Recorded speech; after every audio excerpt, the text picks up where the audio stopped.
बहुत समय पहले भारत के मध्य में बसे अर्नवपुर नाम के कस्बे में एक 13 साल का लड़का रहता था। नाम था ऋत्विक। साहसी, जिज्ञासु और हमेशा कुछ नया खोजने वाला।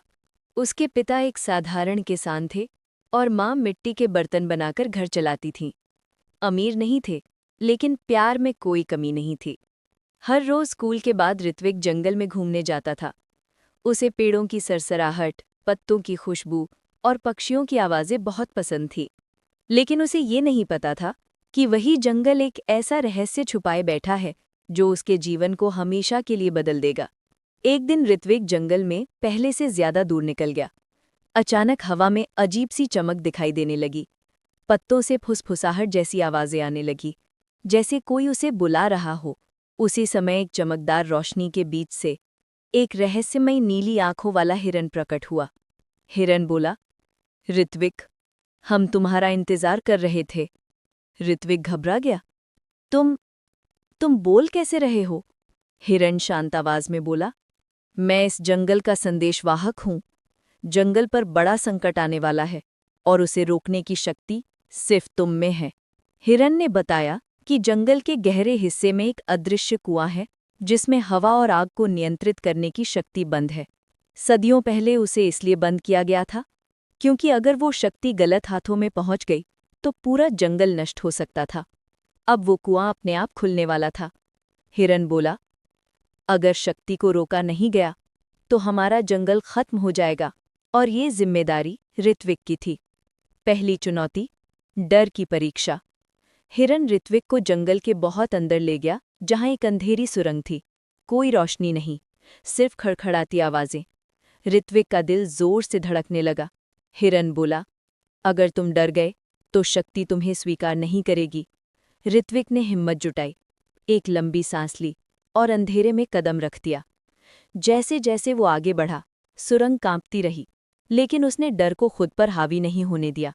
अंत में सुरंग पार हो गई। पहली परीक्षा पूरी हो चुकी थी। दूसरी चुनौती, हवा की परीक्षा। अगले कमरे में इतनी तेज हवा चल रही थी कि वहां खड़ा रहना भी मुश्किल था। बीच में एक पत्थर का खंबा था जिस पर एक छोटी चाबी रखी थी। हिरन बोला, ये चाबी तुम्हें अदृश्य कुआं खोलेगी, लेकिन हवा को शांत किए बिना तुम इसे नहीं ले सकते। ऋत्विक ने अपनी दादी की बात याद की, जब मन शांत हो तो प्रकृति भी शांत हो जाती है। उसने आंखें बंद की, धीरे धीरे सांसें ली, अपने मन को हवा की तरह हल्का और शांत बना लिया। कुछ ही पलों में तेज हवा धीमी पड़ने लगी और ऋत्विक ने चाबी उठा ली। तीसरी चुनौती, आग की परीक्षा। अब वो आग वाले कक्ष में पहुंचा। जमीन पर पत्थरों की लाइनें थीं, गलत पत्थर पर कदम रखते ही आग की लपटें उठ जाती। हिरन बोला, ये परीक्षा शक्ति की नहीं, बुद्धि की है। ऋत्विक ने देखा कि कुछ पत्थरों पर हल्का चमकदार चिन्ह था। वो उन्हीं पर पैर रखकर आगे बढ़ता गया, आग की हर लपट को चकमा देता हुआ। आखिरकार वो कमरे के अंतिम छोर तक पहुंच गया। तीनों परीक्षाएं पार हो चुकी थी। अदृश्य कुआं, अंतिम सच। अब वो एक बड़े शांत मैदान में पहुंचे।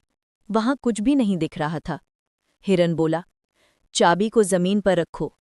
जैसे ही ऋत्विक ने चाबी रखी, धरती कंपकपाने लगी और अचानक एक बड़ा अदृश्य कुआं धीरे धीरे दिखाई देने लगा।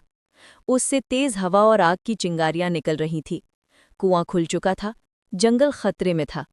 ऋत्विक की अंतिम कोशिश। ऋत्विक आगे बढ़ा। उसने दोनों हाथ कुएं की ओर उठाए और आंखें बंद करके कहा, हवा, शांत हो जाओ। कुछ ही पलों में हवा धीमी पड़ने लगी। फिर उसने कहा, आग, अपनी जगह वापस लौट जाओ। आग की लपकें धीरे धीरे कुएं में समा गई और फिर कुआं धीरे धीरे बंद होने लगा, जब तक कि वो पूरी तरह गायब ना हो गया। जंगल बच गया था। जंगल के सारे जानवर ऋत्विक के आसपास जमा हो गए। हिरन बोला, ऋत्विक, तुमने लोभ और डर को हराकर हमारे जंगल की रक्षा की है। आज से तुम हमारे जंगल के अदृश्य राजा हो। ऋत्विक मुस्कुराया, मैं राजा नहीं, मैं इस जंगल का रक्षक हूं। जंगल में नई रोशनी फैल गई, नदी चमक उठी, पेड़ों में नई पत्तियां खिल उठी। ऋत्विक घर लौटा और उसके माता पिता अपने बेटे पर गर्व से भर उठे। इस कहानी की सीख ये है कि सच्चा साहस वही है जो डर को जीत ले प्रकृति को समझने वाला हमेशा प्रकृति की ताकत पाता है, और जो दूसरों की भलाई सोचे उसे दुनिया हमेशा याद रखती है।